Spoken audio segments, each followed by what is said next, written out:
Carromato del Pensamiento. Este programa radiofónico tiene como objetivo divulgar, dialogar y reflexionar sobre temas de interés y actualidad desde las ciencias sociales y humanidades. Un servicio público orientado a la pluralidad del pensamiento.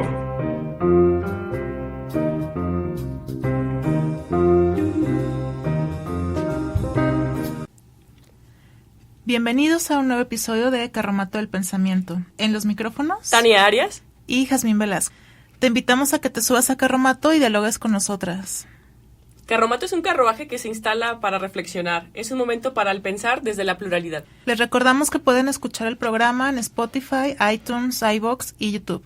También nos pueden seguir en redes sociales, en Facebook y en Instagram como Carromato del Pensamiento. Y también ahí pueden participar en nuestras encuestas que realizamos previas a la grabación de los nuevos episodios. Nos pueden dejar sus comentarios sobre todo lo que dialogamos y también pues lo que les gustaría que tratáramos en el futuro. Vamos a nuestra primera cápsula y regresamos.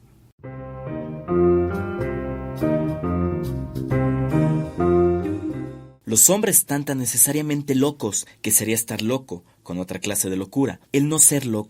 Pascal, Pensamientos.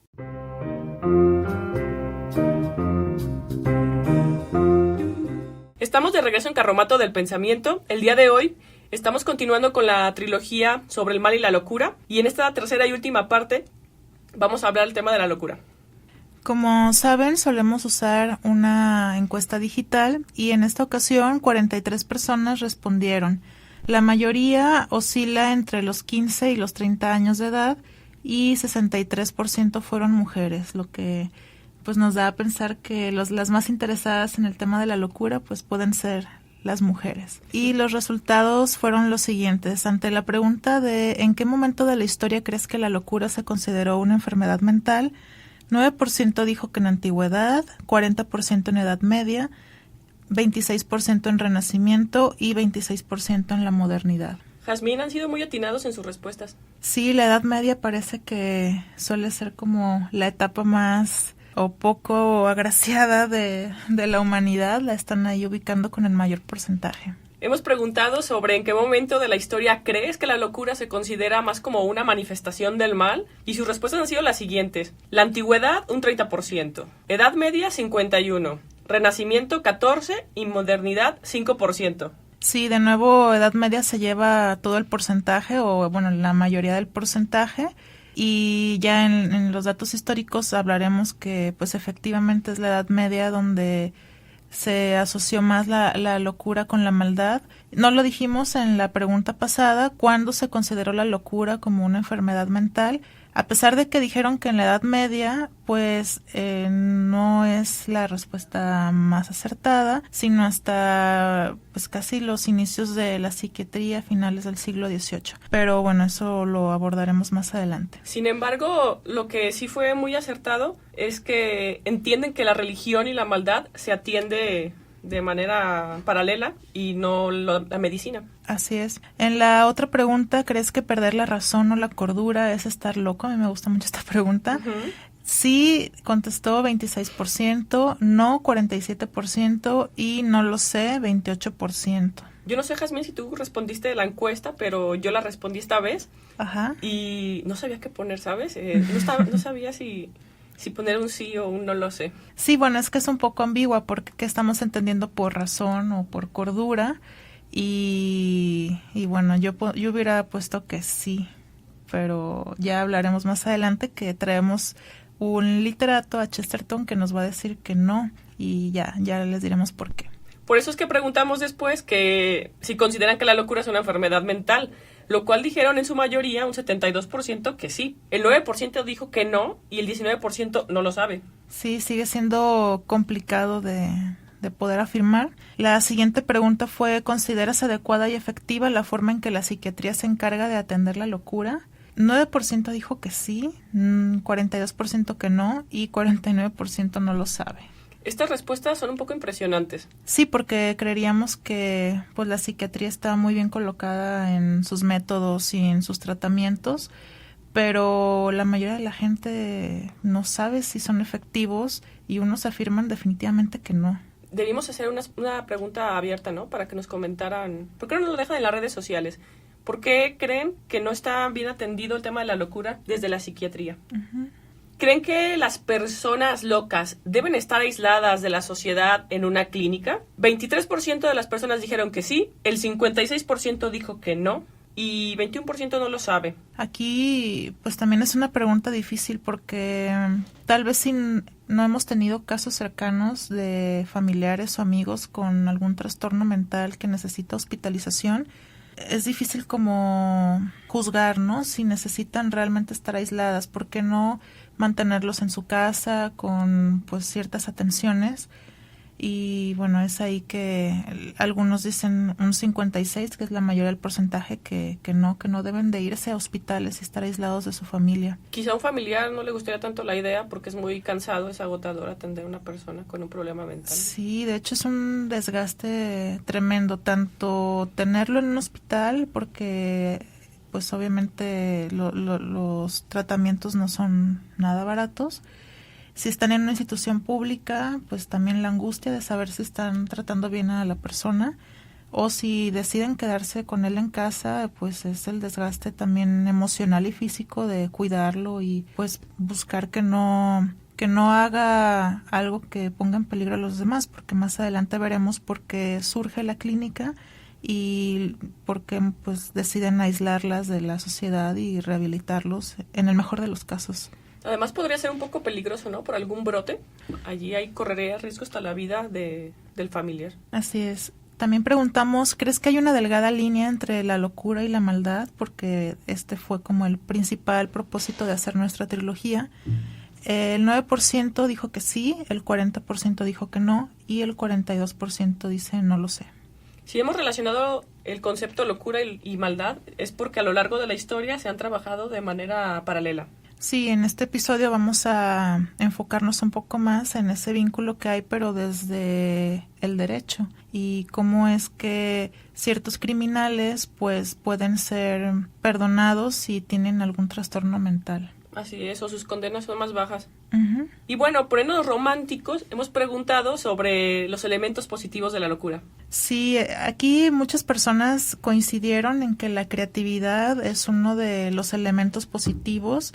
Incluso nos empezaron a mencionar artistas que conocían que tenían trastornos mentales y que, bueno, mundialmente sus obras son muy valoradas.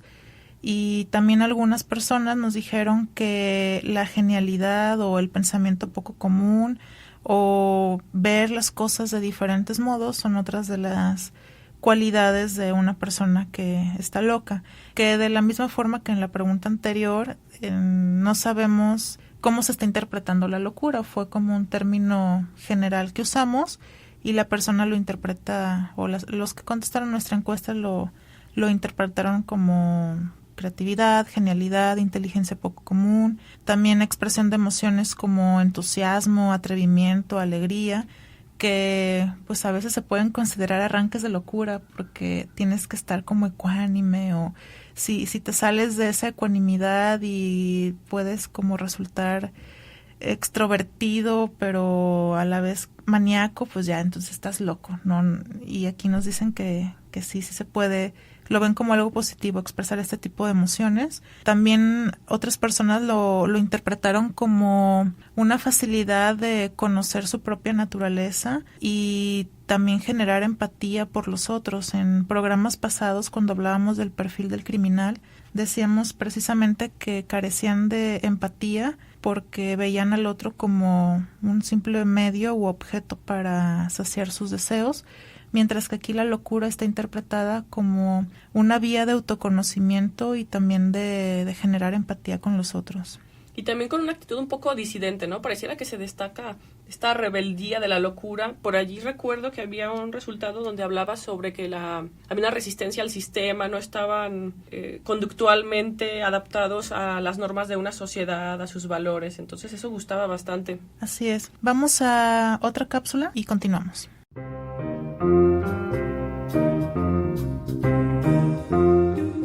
La locura ya no acecha al hombre desde los 4 puntos cardinales, se insinúa en él, o más bien, constituye una relación sutil que el hombre mantiene consigo mismo. Michel Foucault, Historia de la locura en la época clásica.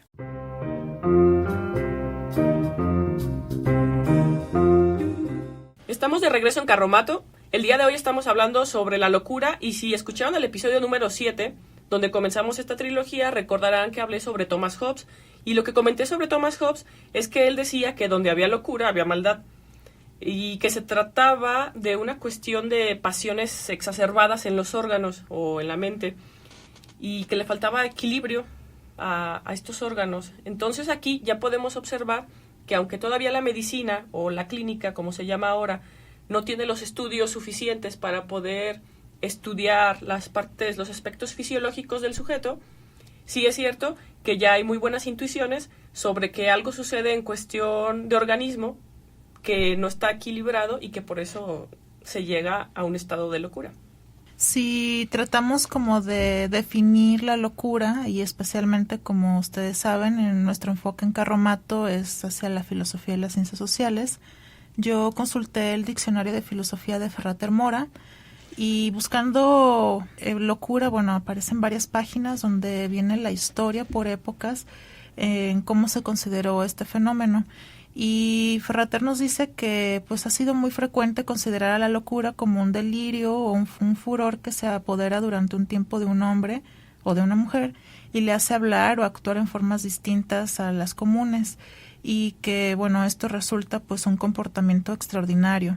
No obstante, pues la filosofía también se ha interesado a lo largo de la historia en la locura y la concibió con un doble cariz, por así llamarlo. Por un lado, pues como una enfermedad del cuerpo que se manifiesta en el alma y que en filosofía alma la podemos entender como un sinónimo de mente, y por otro como una posesión del alma por algún demonio. Entonces tenemos como estas dos visiones en la filosofía, la enfermedad del cuerpo que se manifiesta en la mente y también en ciertas etapas la locura como una posesión demoníaca. Y por citar algunos ejemplos, Demócrito y Platón asociaban que estos estados delirantes eran aprovechados por los poetas para componer poesía y por eso Platón decía hay que desterrarlos de la República. Pero en general, si no sé, ustedes han visto alguna película sobre mitología griega, es común ver al oráculo con sus pitonisas y estas mujeres que estaban ahí enclaustradas en las cuevas o en las montañas y que eran posesas por Apolo, que era pues el dios de la profecía. Y entonces algún simple mortal que quería saber su destino o qué decisión tomar, iba al oráculo, le hacía unas preguntas, estas mujeres entraban como en un trance y les respondían pues lo que estaban buscando. Y hablando de trance, estoy recordando en la comedia de Aristófanes Las Bacantes, como cuando van a rendir tributo al dios Dionisio, que es el dios de la fiesta y del vino, una fiesta a la que no nos han invitado, por cierto, las mujeres tienen actitudes homosexuales, orgiásticas, y justamente tiene que ver con estar bajo los efectos de Dionisio, de este alcohol, y que las mujeres, por ejemplo, se palmean los pechos para estimularlos, para enrojecerlos e hincharlos, y entonces que se vean más exuberantes. Es una actitud aludiendo a Dionisio, donde las mujeres se pierden de sí, o sea, entran en un estado de locura, podríamos llamarlo, y entonces pueden tener orgías con lo que se mueva, ¿no? Muy radical. Y dejando estas historias de la mitología, también asociando cómo es que la filosofía ha interpretado la locura, me gustó un pasaje que encontré sobre los cínicos, porque más adelante vamos a hablar de Michel Foucault, y él se enfocó bastante en la parresía. De hecho tiene un libro así, o tiene otro libro que se llama El coraje de la verdad, donde estudia profundamente a Sócrates, pero también a los cínicos. Y bueno, los cínicos eran tachados en la sociedad griega como unos locos, porque eran excéntricos, siempre decían la verdad. O sea, la parresía era la forma en que ellos se comunicaban, significa tal cual decir la verdad de una manera mordaz, y por eso a los cínicos les apodaban los perros, porque parecía que mordían al hablar, porque sus verdades dolían y penetraban duro, ¿no?, en las estructuras sociales que eran las que criticaban. Y bueno, aquí vemos cómo pues a pesar de ser lúcidos, de ser congruentes, porque exponían su cuerpo a favor de la verdad, pues eran considerados locos, porque precisamente ese comportamiento se salía de la norma. Y esto de perros porque vivían como los perros en la calle, no se adoptaba una mascota como actualmente se hace, sino que no tenían ni casa, ni alimento, no tenían un trabajo y tenían que estar viviendo un poco de la limosna. Sí, tenemos el caso más famoso, el de Diógenes de Sinope, que sí vivía en un barril y que luego, pues no sé si abiertamente se ha explicado la referencia de Chespirito cuando hace este personaje del Chavo del Ocho, que también pues vive en un barril, ahí en una vecindad y con la limosna de los vecinos. Uh-huh. Entonces es un tipo de interpretación mexicana del Diógenes griego. Sí, solo que este Chavo del Ocho no es muy intelectual. No, ni critica las estructuras, ¿verdad? No, para nada. Bueno, entonces con esta visión que damos de los griegos vemos que la locura aplicada a la poesía fue considerada como una locura buena o un buen delirio, y que la locura entonces se asociaba con la creación, con la verdad y con la sabiduría. Que también hay que entender que en la sociedad griega antigua el poeta pues tenía un lugar pues muy importante, era respetado precisamente porque creaba y porque era muy sabio y podía comunicar su sabiduría a través de diferentes vías, sea la oral o sea la escrita. ¿Podríamos relacionar aquí, Jazmín, la cuestión de la inspiración con las musas y el poeta? Claro, es a nuestros días la forma en que todavía sigue llegando, que algo externo nos posee y nos provoca que hagamos alguna obra de arte. Ya en el programa de El arte contemporáneo hablamos un poco de eso, pero sí viene de allá que se creía que el artista era pues un tipo entraba en un trance para crear. Ahora pues sabemos que pues es intrínseco, no extrínseco, pero es romántico, nos gusta pensar así. Por otro lado, Foucault, en su libro Los Anormales, abordará históricamente cómo se ha comprendido la figura del loco. Más adelante les platicaré de eso. Por ahora, pues podemos definirlo como aquel anormal que, aquejado de falta de límites morales, asusta y visibiliza las fallas en los sistemas y estructuras de poder. Por eso, para este autor, la psiquiatría no pretende curar, sino proteger a la sociedad de los peligros de un sujeto en un estado anormal. Ya, pues aquí vemos la crítica fuerte hacia la psiquiatría. Y algunas de las nociones que recupera Foucault sobre la locura son inmadurez psicológica, personalidad poco estructurada, mala apreciación de lo real, profundo desequilibrio afectivo, serias perturbaciones emocionales, producción imaginaria, manifestación de orgullo pervertido, juego perverso, entre otras. Algo que va a hacer Foucault es criticar las estructuras. Sin embargo, además de filósofo, también estudió psicoanálisis y es un buen historiador. Así es.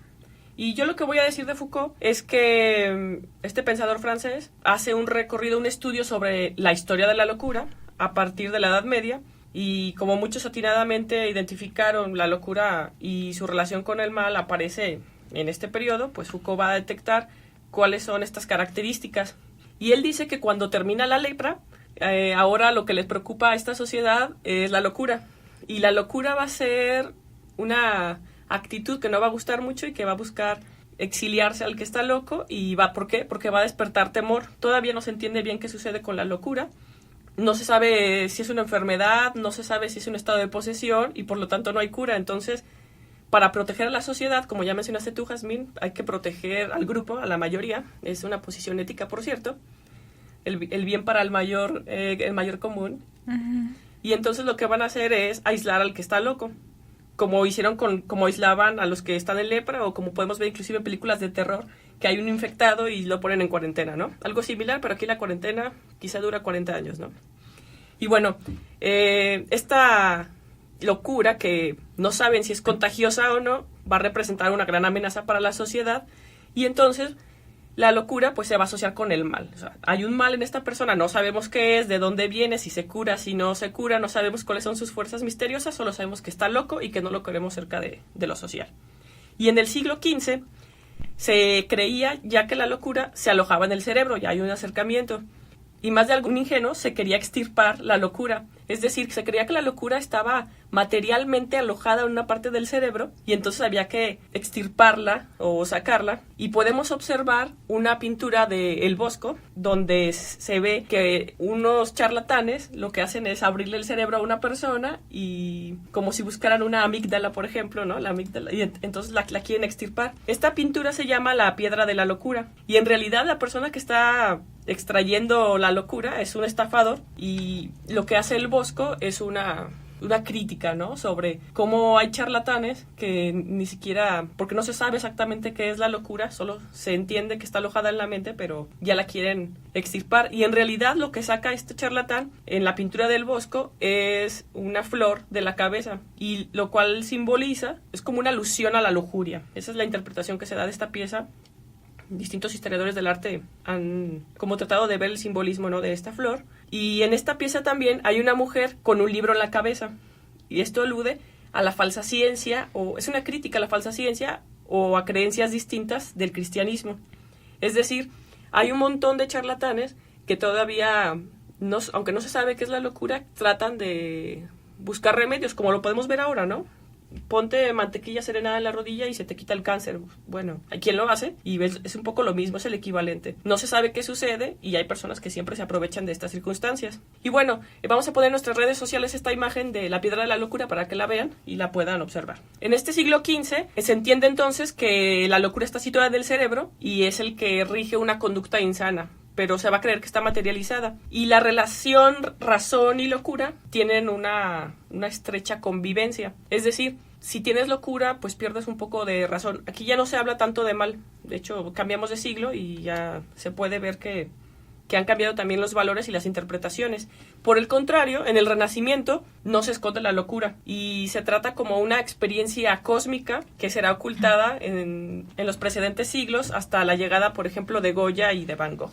Sí, cuando mencionas experiencia cósmica aquí en el siglo XV, pienso en este filósofo Giordano Bruno, que pues lo tiraron de loco a pesar de que tuvo una intuición que un siglo o dos después se confirmó sobre que pues la Tierra no era el centro del universo y que había infinidad de galaxias y pues por ende planetas.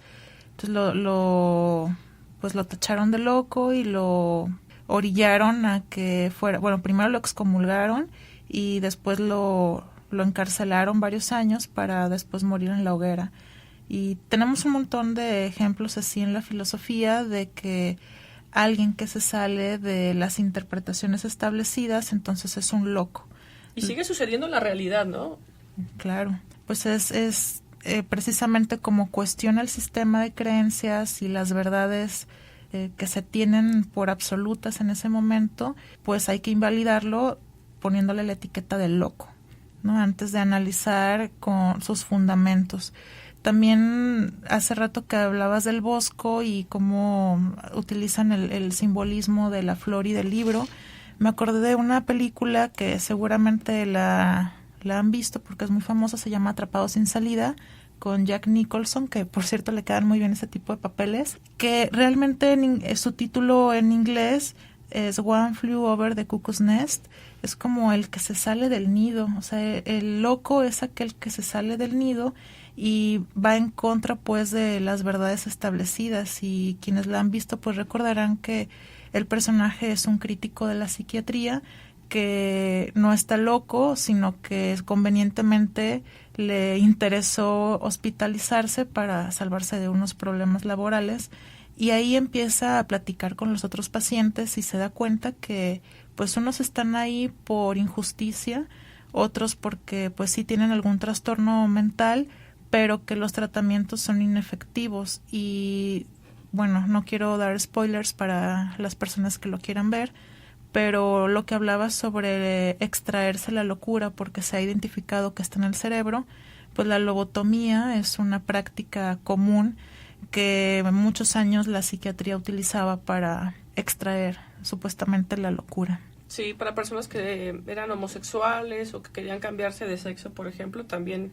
eran diagnosticadas como locas y este era uno de los tratamientos. Y efectivamente, como mencionas, Jazmín, salirse de la estructura tiene una condena, tiene una penalización muy grave, y es lo que denuncia justamente Foucault, ¿no? Que lo hemos estado diciendo ahorita en pinceladas, y es que a final de cuentas lo que se quiere proteger es la mayoría y los valores de la mayoría, y entonces si alguien piensa distinto, actúa distinto, va a ser catalogado como un irreverente o un disidente y tendrá un castigo, un rechazo social, y en este caso la locura. Y a propósito de la relación estrecha entre la razón y la locura, pensé en un ensayo literario muy original y divertido de un inglés que se llama Chesterton, que pues nació a finales del siglo XIX, y este ensayo lo escribe a principios del siglo XX, y voy a leer algunos fragmentos, los podemos ir comentando porque dice cosas muy acertadas con pocas palabras. Y, por ejemplo, ya voy a empezar a citar: la imaginación no conduce a la locura. Para ser exactos, lo que conduce a la locura es la razón. Los poetas no se vuelven locos, los jugadores de ajedrez sí, y los contables o los contadores, pero solo muy raras veces los artistas creativos. Como se verá, no pretendo atacar a la lógica, tan solo digo que la lógica y no la imaginación encierra este peligro. De hecho, hay películas de matemáticos, no recuerdo sus nombres, lamento no poder dar la referencia, pero matemáticos genios en la India, por ejemplo, en Reino Unido, donde están estudiando, y hay un momento donde están pensando en las fórmulas, en encontrar la respuesta matemática a una interpretación determinada, y no pueden, y realmente se están volviendo locos. Sí, yo recuerdo Una mente brillante con Russell Crowe, creo. Uh-huh. Es un matemático que después el diagnóstico era, creo que, esquizofrenia paranoide, pero está obsesionado. Pienso también en otra que se llama Pi, el orden del caos, un personaje pues obsesivo por encontrar la fórmula del universo, que también ahí está en un pues cuadro psicótico. Y aquí pues tenemos una postura distinta de Chesterton, donde pues los poetas no son los locos, sino las personas que tienen oficios que no son nada creativos y que precisamente por no dejar que su imaginación pues los lleve a pensar de forma distinta, pueden caer en la locura. Otro fragmento que seleccioné de este ensayo dice así: el poeta tan solo aspira a la exaltación y la expansión, quiere un mundo en el que desperezarse. El poeta pide meter la cabeza en el cielo. Es el lógico quien trata de meterse el cielo en la cabeza, y es su cabeza la que se parte en dos. Entonces, de nuevo vemos cómo Chesterton cree que pues precisamente pensar de una manera pues cuadrada y lineal, y quererlo comprender todo de forma así tan estructurada, es lo que puede llevar a la locura, mientras que el poeta pues o en general el literato es capaz de lidiar con distintas interpretaciones de la realidad y no busca como encasillarse en ninguna. Entonces es como la apertura de mente es la que está lejos de la locura, mientras que la cerrada y la exacta puede estar más cerca. Y otro fragmento, y ya es el último que voy a citar: el loco sanaría si pudiera despreocuparse un instante. Cualquiera que haya tenido la desgracia de hablar con alguien al borde o en pleno desorden nervioso, sabe que su cualidad más siniestra es una horrible claridad de detalle, una conexión de una cosa con otra en un mapa más elaborado que un laberinto. Si uno discute con un loco, es extremadamente probable que salga mal parado, porque en muchos sentidos su imaginación se mueve más deprisa, ya que no está limitada por el buen sentido. No la entorpecen el sentido del humor, ni la claridad, ni las ramplonas seguridades de la experiencia, en tanto más lógico en cuanto que ha perdido determinados afectos sensatos. Desde luego, lo que suele decirse comúnmente a propósito de la locura resulta equívoco. El loco no es alguien que ha perdido la razón, el loco es alguien que lo ha perdido todo excepto la razón. Y aquí tenemos la tesis central del ensayo literario de Chesterton, tal cual en esta frase que cierra el párrafo: el loco es alguien que lo ha perdido todo excepto la razón. Por ende, la razón, y una razón occidental y pues basada como en el logos, en este tipo de interpretaciones, es la que está más cerca de la locura que una poética o que una imaginativa. Pues su propia lógica de exigencia, ¿no? No le permite al espíritu poder expandirse. Correcto. Continuando con lo que mencionaba sobre el Renacimiento, Michel Foucault destaca que en el siglo XVII, en París, con la fundación de un hospital que se llama Hospital General, la locura se empieza a encerrar. Es decir, ya pasamos de la relación locura y maldad, después en el Renacimiento entender la locura como que está alojada en el cerebro, materialmente, y ahora en el siglo XVII ya se entiende como un estado mental y es una locura que se va a encerrar. Ya no se aísla, es diferente. No es lo mismo rechazar y exiliarlos que capturarlos, atraparlos y encerrarlos. ¿Y quiénes van a estar aquí? Nosotros podemos pensar que una persona loca es una persona con un estado mental desequilibrado, pero en este siglo, en el XVII, van a estar allí los vagabundos, van a estar allí los desempleados, los ociosos, los mendigos, los pobres, los locos errantes. Y todos estos personajes van a estar cohesionados, reunidos, porque tienen una cualidad en común, que es la sinrazón, lo que hablabas hace un momento, ¿no, Jazmín? Es decir, al no poseer razón, es la negación de la razón, bueno, que su resultado es la locura. Y este desorden de conducta que tienen todos estos vagabundos errantes es una inadaptación a un orden familiar, al social, al religioso. Es decir, que no se ajustan a las estructuras. Y hasta antes de este siglo, la locura forma parte de un imaginario, de lo desconocido, de lo temeroso.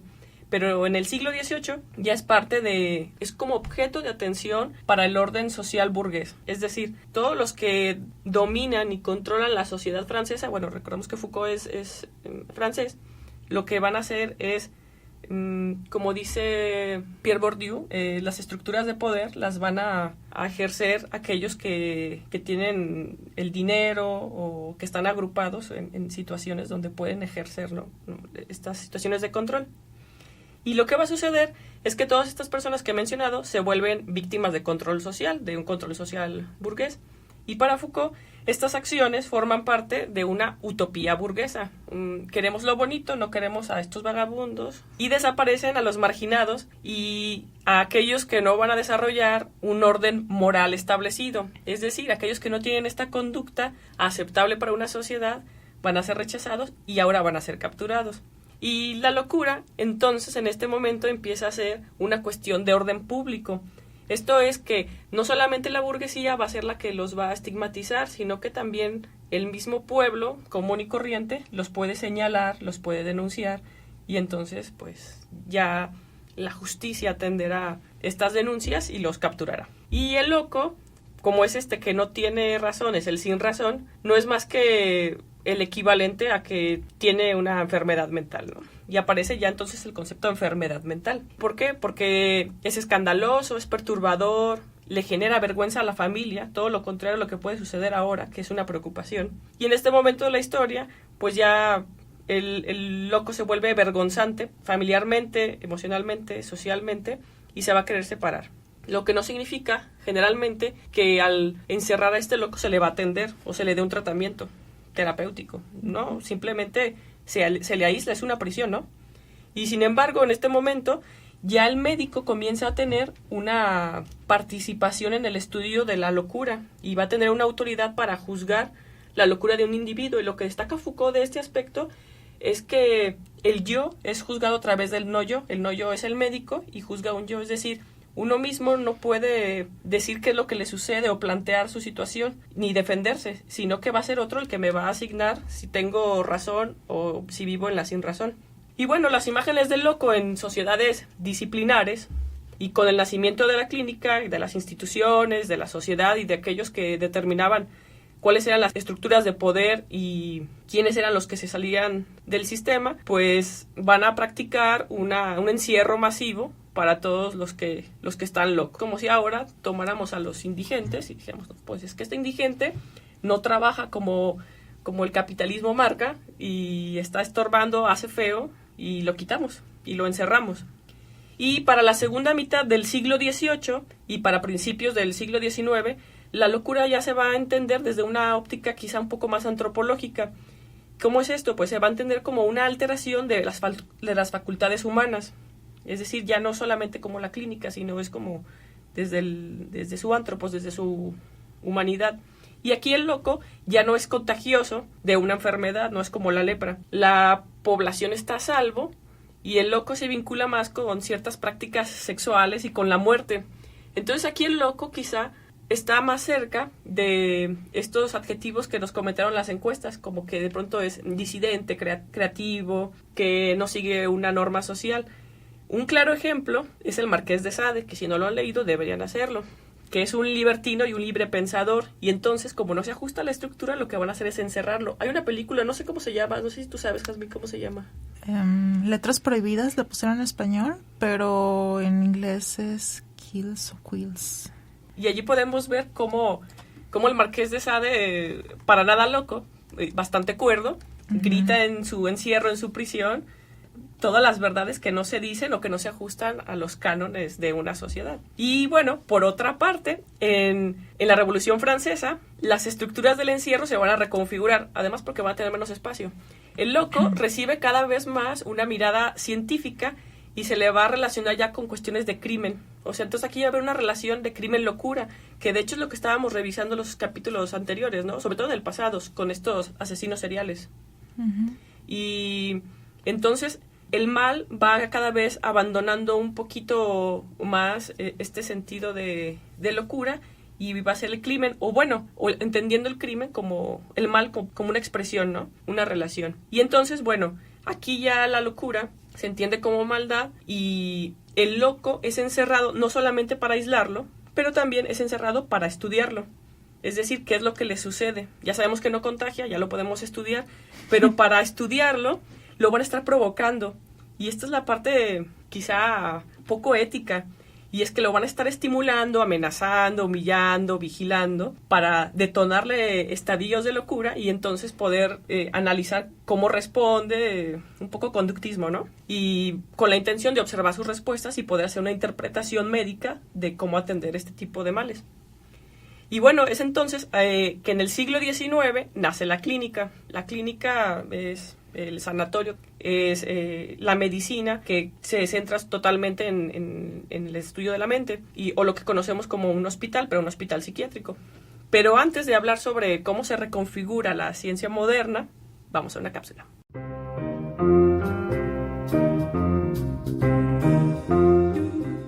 Sin mí no habría ni sociedad, ni sociedades agradables y sólidas.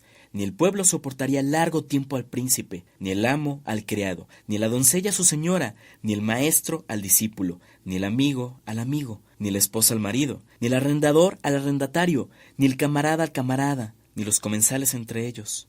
De no estar entre sí, engañándose unas veces, adulándose otras, condescendiendo sabiamente entre ellos, o montándose recíprocamente con la miel de la estulticia. Erasmo de Rotterdam. Elogio de la locura.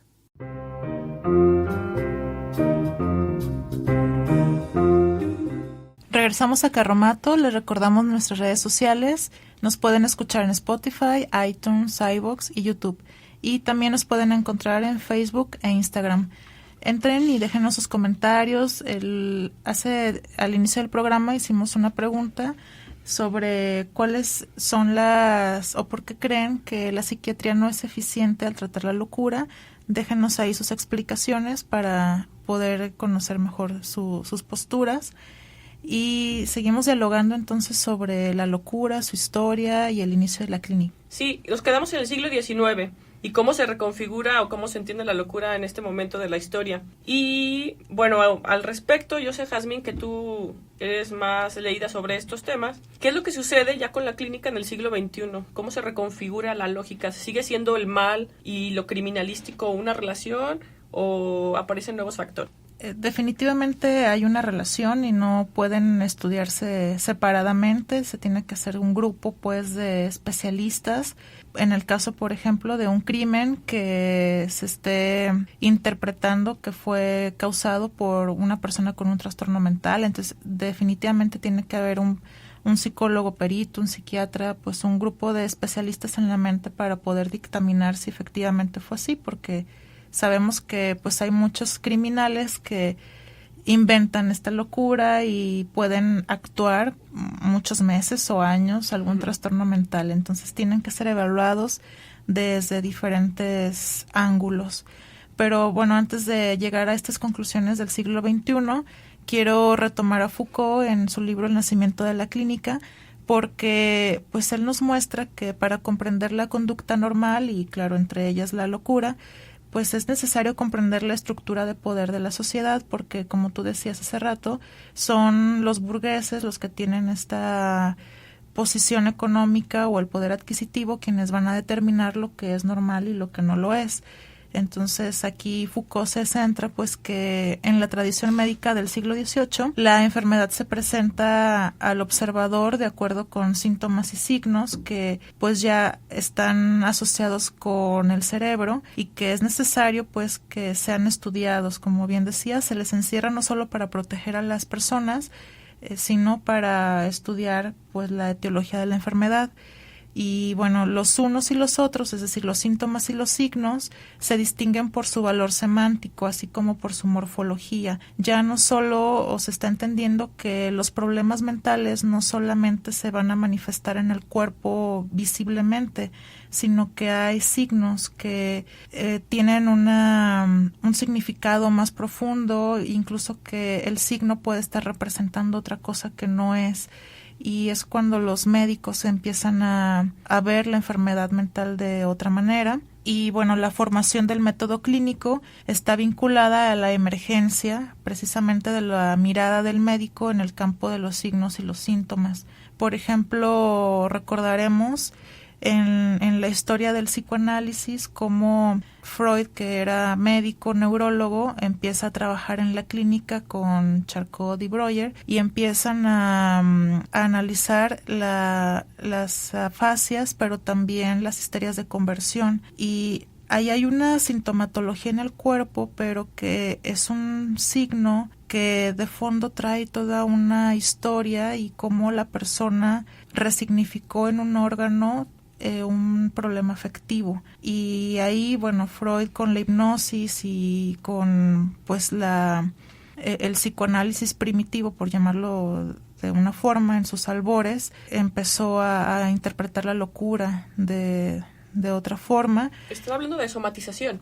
Ajá, la psicosomatización. Y con esto que dice Foucault, tú lo mencionabas, ¿no? Él tiene una formación como en psicoanálisis, no recuerdo en su biografía si ejerció, me parece que no, sino que estudió el psicoanálisis desde la teoría. Y cuando hace este recorrido histórico de cómo es que surge la clínica, él nota que hay una mirada distinta en los médicos sobre la enfermedad mental, y es esto, ver que los síntomas no son en sí mismos esos síntomas o esa enfermedad, sino que la mente en su complejidad ha utilizado el órgano para expresar pues otros dolores, ¿no? Que no son visibles, incluso pues que no son tangibles.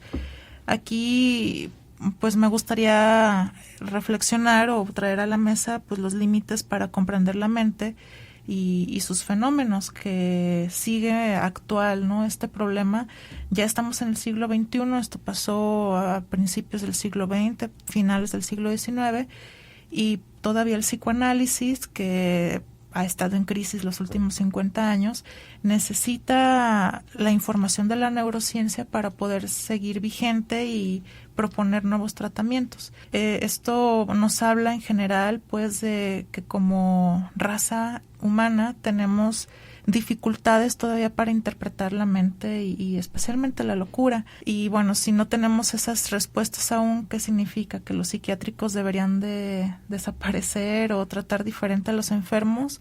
Pues esperaría que sí, pero mientras no haya respuestas certeras, pues el sistema sigue de la misma manera. Y que lo estudia la ciencia, ¿no? La disciplina encargada ahora de poder detectar estos problemas y estudiarlos, pero al final de cuentas es un enfoque unívoco y no sabemos si puede haber otro tipo de respuestas o de atenciones efectivas. Que también la propia psiquiatría ha evolucionado en sus métodos. Por ejemplo, esto de las lobotomías o la terapia electroconvulsiva, que si bien sigue efectuándose y hay muchos pacientes que la piden porque la consideran benéfica para sus casos, ya no es como el único método para tratar ciertos trastornos. Entonces también los métodos de la psiquiatría han evolucionado, no diría que son unívocos desde hace un siglo o dos, pero siguen limitados, ¿no? A eso me refiero. Y bueno, como Foucault nos dice, la psiquiatría se constituyó entre los finales del siglo XVIII y los principios del XIX y no se caracterizó como una especie de rama de la medicina general. En otros programas hemos dicho cómo la psiquiatría pues es como la especialidad de la medicina media apestada, ¿no? Que es criticada precisamente porque carece de fundamentos científicos y a veces pues está como pisando muy a tientas. Dice Foucault que la psiquiatría funciona a principios del siglo XIX y ya avanzando el XX, quizás alrededor de 1850, no como una especialización del saber o la teoría médica, sino más como una rama especializada de la higiene pública. Es lo que venimos mencionando. Es un problema de higiene pública y no tanto de comprender el origen o las causas de la enfermedad mental. Y bueno, aquí se muestra bastante crítico. Voy a citar una frase que encontré ahí en este libro de La historia de la clínica o El origen de la clínica. El hospital, creador de la enfermedad por el dominio cerrado y pestilente que diseña, lo es una segunda vez en el espacio social donde está colocado.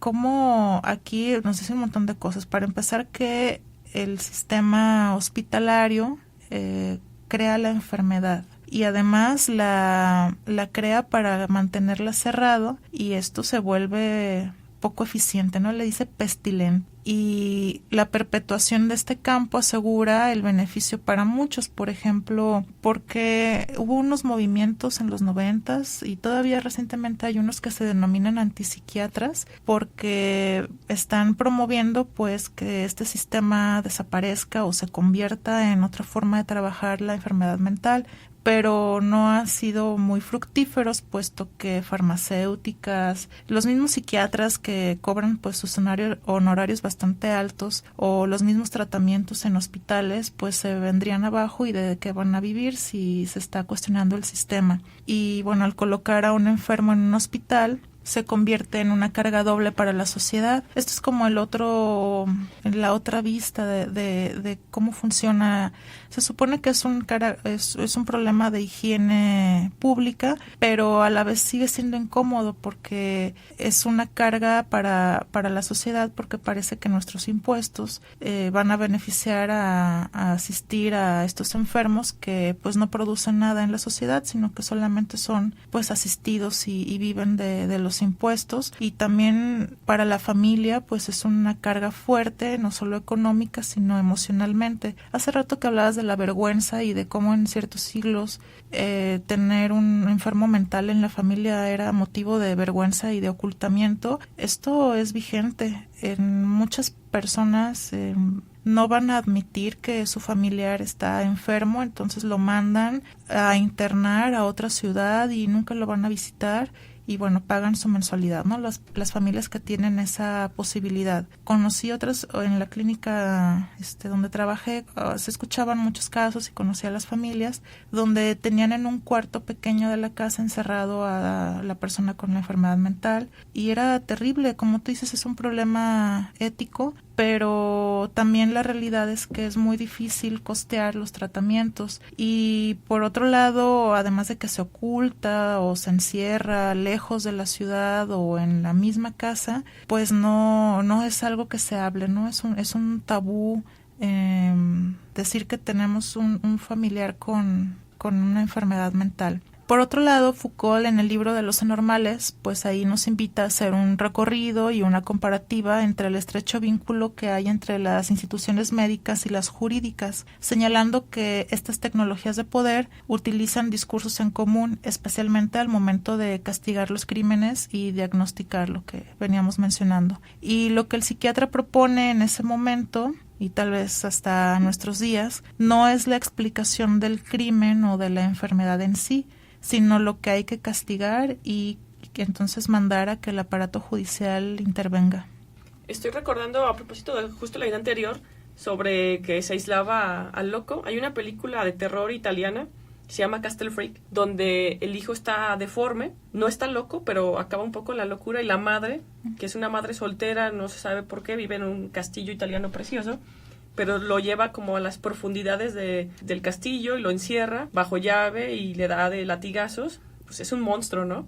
Y es esto, todavía no está la clínica, todavía no puede pagar para que lo aíslen y no verlo, pero es un hombre que a final de cuentas solamente nació deforme, pero este encierro, este aislamiento y la tortura de su madre le desatan una especie de locura. Y bueno, es una película de terror, es buena, creo que solo está en italiano, está en YouTube, pero se puede entender, se puede ver claramente. Además, las películas de terror no tienen demasiado diálogo. Entonces, es justo esto, estaba pensando justo ahora en esta situación, ¿no? De vamos a relegarlo, la propia familia no lo quiere, lo rechaza porque, bueno, pensemos que las sociedades, si ahorita no son tan abiertas, en otro momento de la historia muchísimo menos, ¿no? Entonces, para no tener este estigma, esta negación inclusive a veces de posibilidades de trabajar o de desenvolverse en lo social, lo que van a hacer es recluir a su persona enferma en lugar de cuidarla, en lugar de atenderla. Es una carga y la van hasta lastimar. Sí, también pensaba en la película El hombre elefante de David Lynch, otro muy buen ejemplo de cómo una deformidad se asocia con la locura, con el mal, y que la persona entonces tiene que pues aislarse y vivir oculto. Usaba él para taparse la cara, usaba una bolsa de cartón, ¿no? Que hacía unos agujeros.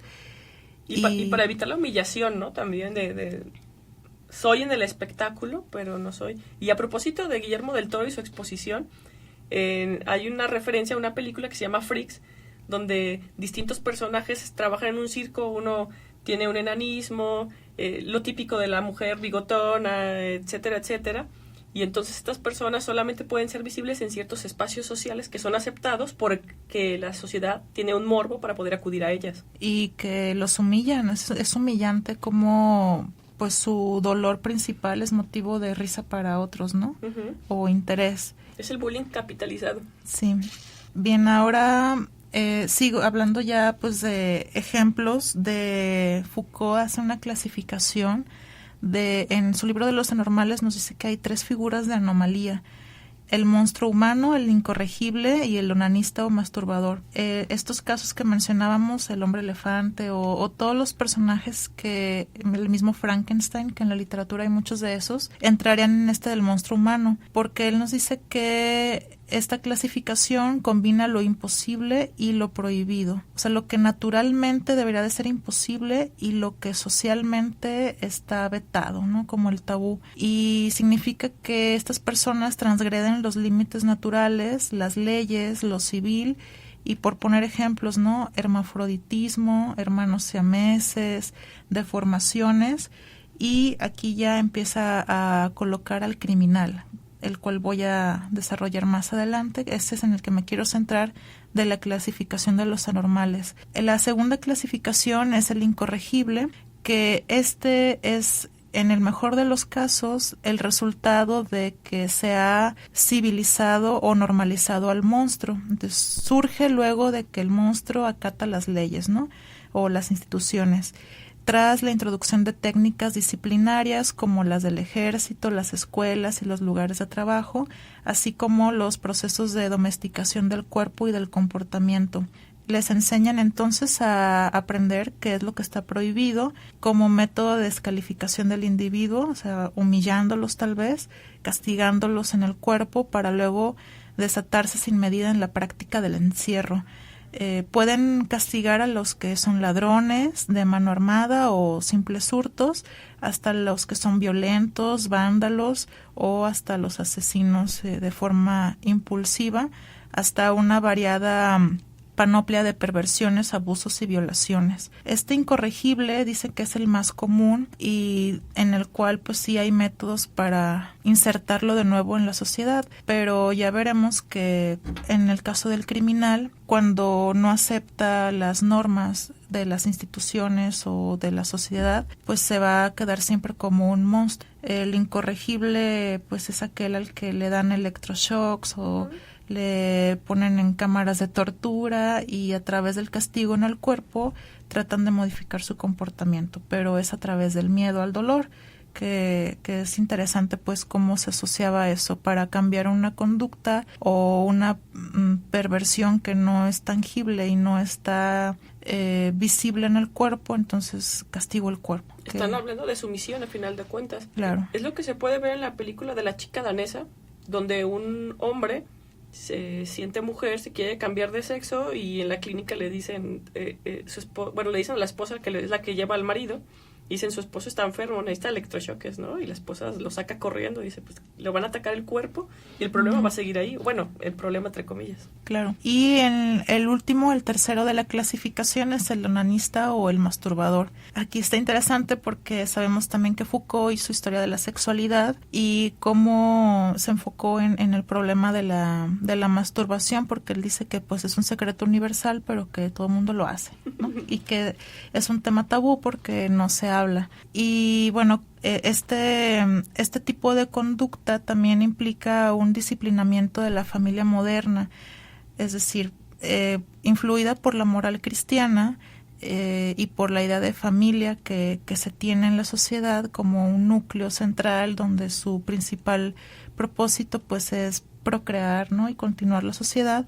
La masturbación sería pues la conducta que rechaza todas esas ideas, tanto la moral cristiana como la idea de familia. Entonces hay como discursos, por cierto que el fin de semana en Chapultepec hubo una marcha en contra, a favor de la vida. Uh-huh. Iban gritando no a sí a la biología, no a la ideología. Y pues un poco contradictorio porque su marcha es una ideología a favor de la vida y de la familia y claro de estas posturas conservadoras de derecha, ¿no? Pero vemos cómo esta conducta en la sociedad sigue siendo anormal y que se tiene que reeducar a la persona con un discurso higienista que le pueda hacer un buen uso o le ayude a usar bien su cuerpo y pues llevarlo pues o encarrilarlo en la formación de una familia y pues también prohibir porque se asociaba que la masturbación iba a desencadenar en una perversión. Entonces no hay que masturbarse para prevenir una posible perversión. Oye, y en una forma quizás estaba más simple el derecho o la legalidad de orinar en la calle, ¿o no? Por ahí podría empezar, ¿no? Y estoy recordando un ejemplo de un artista, mira qué curioso, en el arte de pronto todo se puede. Hay un artista que hizo una exposición y en el espacio donde hizo la exposición había una plataforma semitransparente donde él se colocó cuando las personas iban a ver su obra y se masturbaba mientras lo hacían. Sin embargo, en esos espacios es válido, ¿no? Aquí sí se habla del genio artista, del creativo, y aquí no está condenado, aquí sus actos no son reprobables, son aceptados por las mismas instituciones, sin embargo, fuera ya no. Pues es lo que hablábamos con el arte contemporáneo, ¿no? Y el arte objeto, que el simple hecho de exponerse en un museo ya lo convierte en algo aceptable por la sociedad y que además sacar esa conducta de su contexto, que sería pues el dormitorio, ¿no? O un lugar privado, se expone a que cualquiera lo pueda observar y entonces ya no es reprobable, ¿no? Sino admirable. Sí, hay distintos artistas que a propósito para condenar esta conducta, para revelarla o ponerla en tela de juicio, crean performance donde justamente quieren mostrar la parte crítica de cómo es que en el arte hay una línea muy delgada entre lo ilegal o la maldad o la perversión. Y hay otros que efectivamente aprovechan esta oportunidad para poder hacer partícipe su maldad, su locura y su perversión. Claro, van a buscar los espacios, ¿no? Donde puedan satisfacer sus deseos. Y más adelante ya nos vamos a enfocar, tanto Tania como yo, en la literatura y las obras literarias de algunos filósofos. En mi caso, en un personaje de la literatura rusa, que ilustra perfectamente todo lo que venimos hablando sobre Foucault y que podría interpretarse que pertenece a esta categoría del monstruo humano, ahí como entre la línea del incorregible y el monstruo humano, y se trata de Raskolnikov, este protagonista de la celebrada novela Crimen y Castigo de Dostoyevsky. Vamos a una cápsula.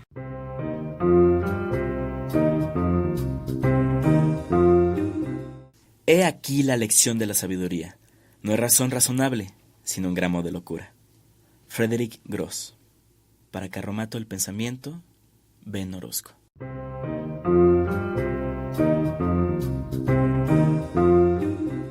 Estamos de regreso en Carromato del Pensamiento. Recuerden que tenemos una pregunta abierta. Dejen sus comentarios. ¿Por qué creen que la clínica, la ciencia o la psiquiatría no atiende de manera correcta a las personas que tienen un problema mental?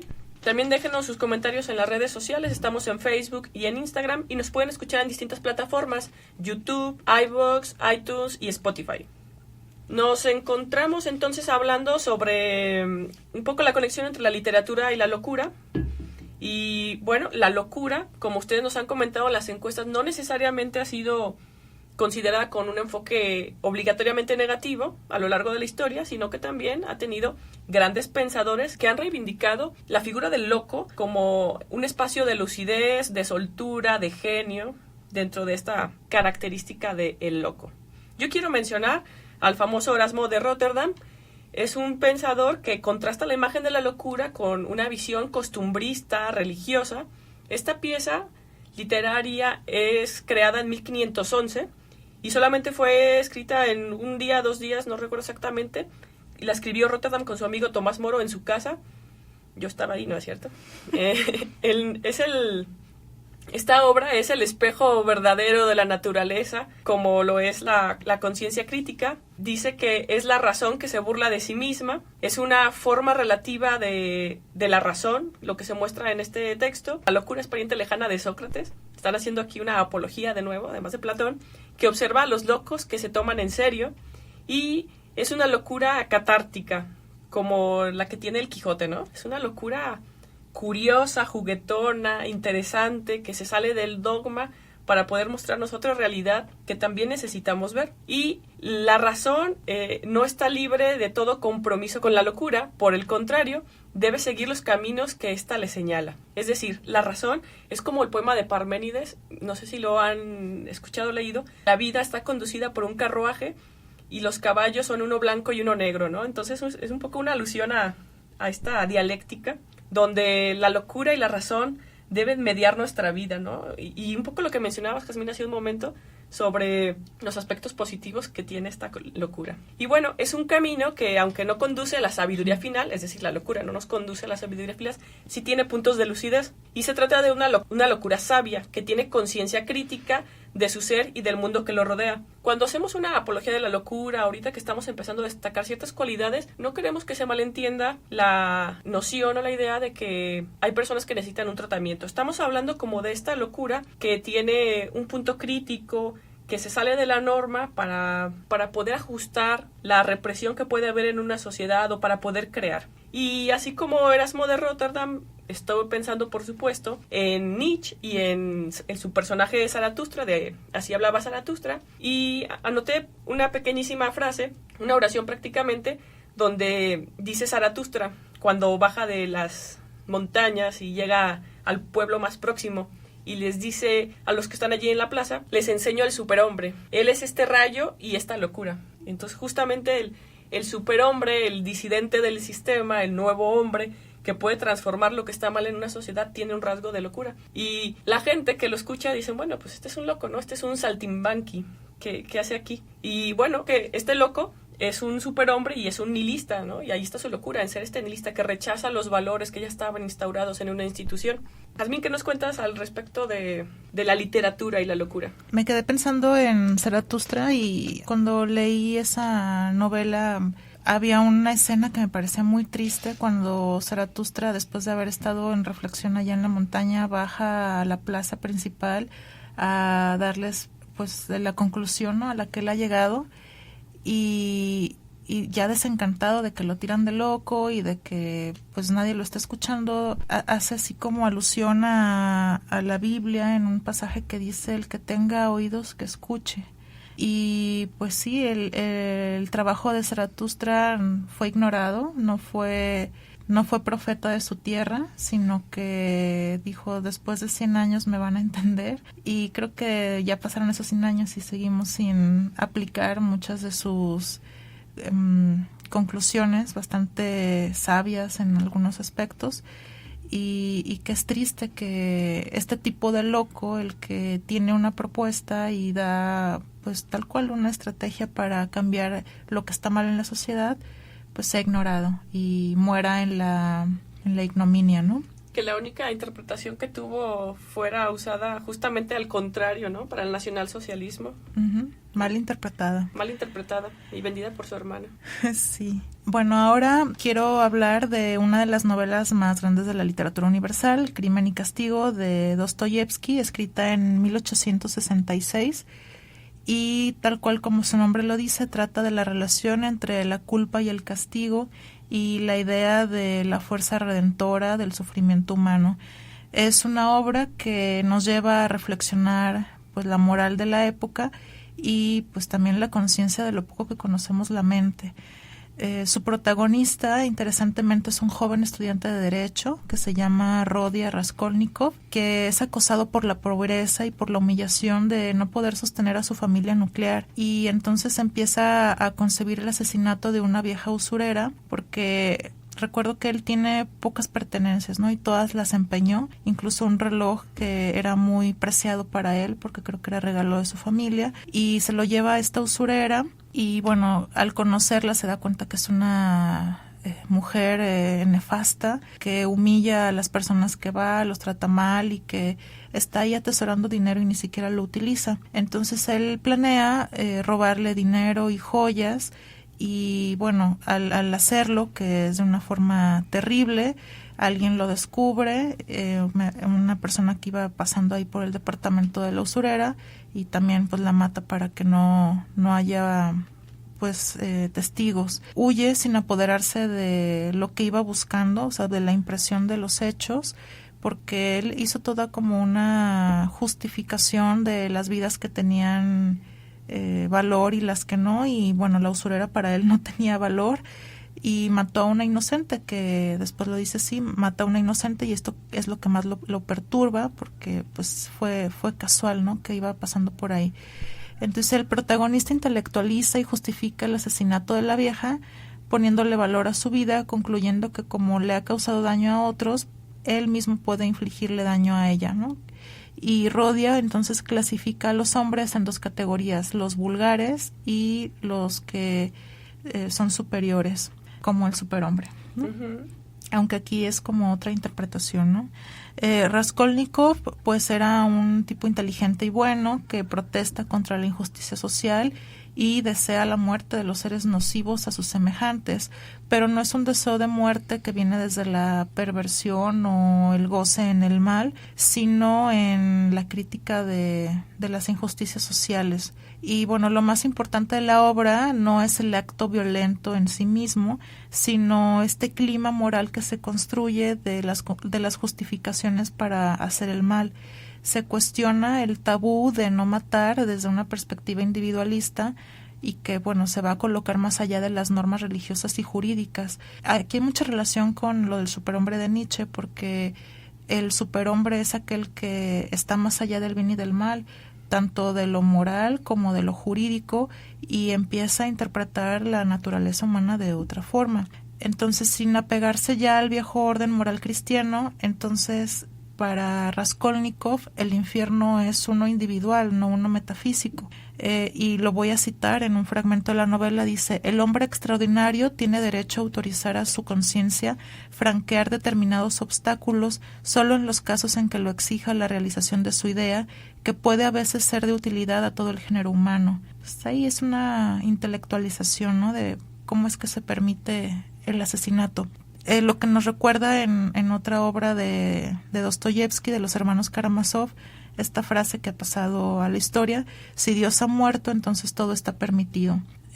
Si Dios ha muerto, es decir, la moral cristiana ha muerto, ¿qué queda? Pues la jurídica, ¿no? Pero aquí también está más allá de eso. Y culpa y perdón son convicciones morales asentadas para entrar en un vértigo psicológico, por esto es una novela profundamente psicológica, en el que la condenación y las puertas del infierno están abiertas para los personajes, pero estos la trascienden. Y Bueno, aquí vemos brevemente en esta descripción que puede haber una conexión con el monstruo humano que hablábamos de Foucault y el incorregible, porque en un principio el personaje pues sí podría entrar en la categoría de monstruo humano, pero después cuando lo encierran porque el personaje no puede con la culpa y va y se entrega a las autoridades, lo encarcelan varios años y lo condenan a hacer labores físicas en Siberia.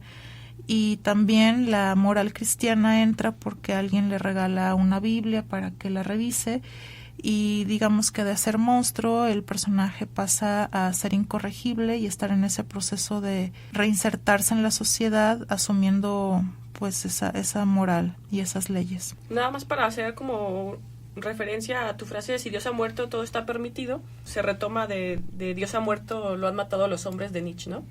Uh-huh. Sí, Dios ha muerto y nosotros lo hemos matado.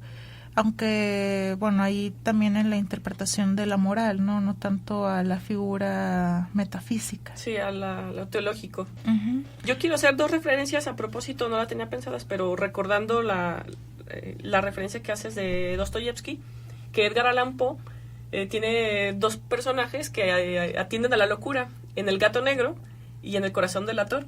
Entonces, un hombre que tiene una obsesión y constantemente se empieza a obsesionar con su gato y de pronto ya no puede soportarlo y lo induce este sentimiento de locura a actuar de manera indebida. No contamos para que lean a este genial escritor.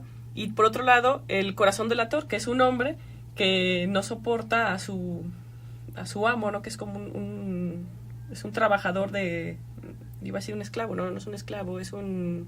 Bueno, no está especificado cuál es el rol, porque yo lo he analizado y digo, puede entrar en que era su padre, porque vivían en la misma casa.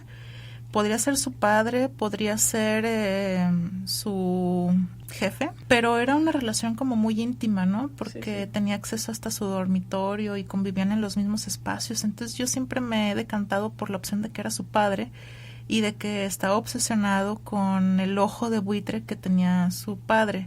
Y bueno, eso lo lleva a la locura y también a caer en esta clasificación del monstruo humano por la forma en que lo asesina y luego lo sepulta, y no puede con la culpa, empieza a tener unas alucinaciones padres ahí bueno, padres no para él, pero interesantes para los lectores, uh-huh. De que empieza a escuchar el corazón que palpita del Señor. Sí, nunca me cuestioné, mira, es curioso, ¿no? La literatura lo que puede provocar en una persona y a veces no en otra u otras en otra persona. Uh-huh. Y es que yo daba por hecho que se trataba de una especie de empleado que lo atendía a una persona vieja, ¿no? Que vivía en su casa, en el cuarto contiguo, que estaba como pendiente y que ya no lo soportaba más uh-huh. y que no soportaba los latidos del corazón. Uh-huh. Muy bien. ¿Te parece, Jazmín, si vamos a las conclusiones? Cerramos esta trilogía. El mal y la locura, ¿por qué tratamos estos 2 temas? ¿Por qué no solamente el mal? ¿Por qué lo relacionamos?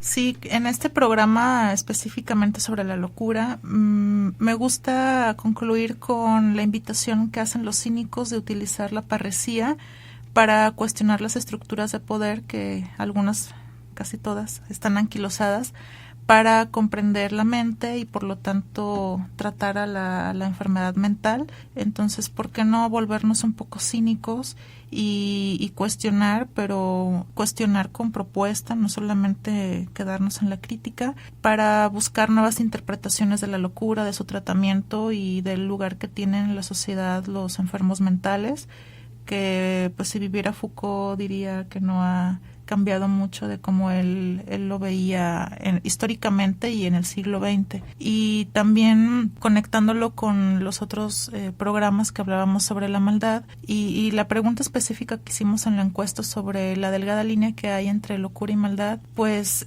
la respuesta desde mi perspectiva es que la línea sí es delgada si entendemos maldad como un acto que está más allá de la moral, porque cuando un enfermo mental tiene, por ejemplo, un brote psicótico, pues no se pone a reflexionar en sus actos, si son morales o no, simplemente pues los actúa.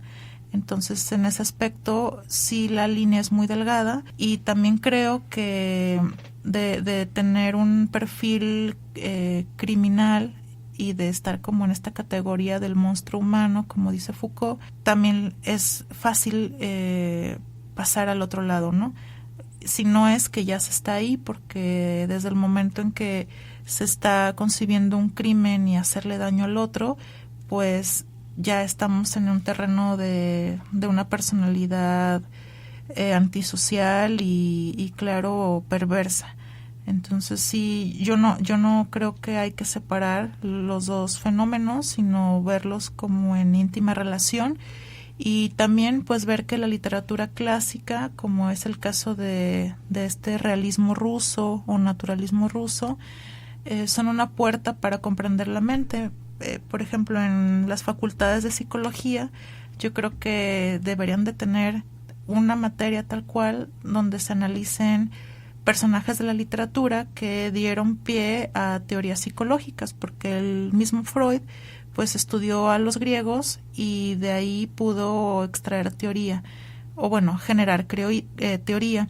Y también en nuestro caso, cuando queremos comprender estos dilemas morales, pues ¿por qué no estudiar a Dostoyevsky y comprender esos límites entre lo ético y la enfermedad mental? Para cerrar la locura, si lo entendemos, este concepto así de manera general es muy abstracto, poco claro, y podemos destacar que la locura tiene una energía, una pasión exacerbada, y que puede ser algo positivo si está bien empleado esta parte crítica de locura con razón, para enjuiciar, para poner en duda lo preestablecido. Aquí estaríamos de acuerdo con Foucault en la crítica de cómo los dogmas se imponen y aceptan o rechazan lo que está bien visto para ellos o lo que no, o la sociedad panóptica que ahora nos vigila y que está constantemente pendiente de qué sí se puede hacer y qué no se puede hacer, o en el sentido nihilista del superhombre de Nietzsche, de Zaratustra. Y en ese sentido, sí, la locura puede ser un momento de genialidad, de creatividad, de proponer,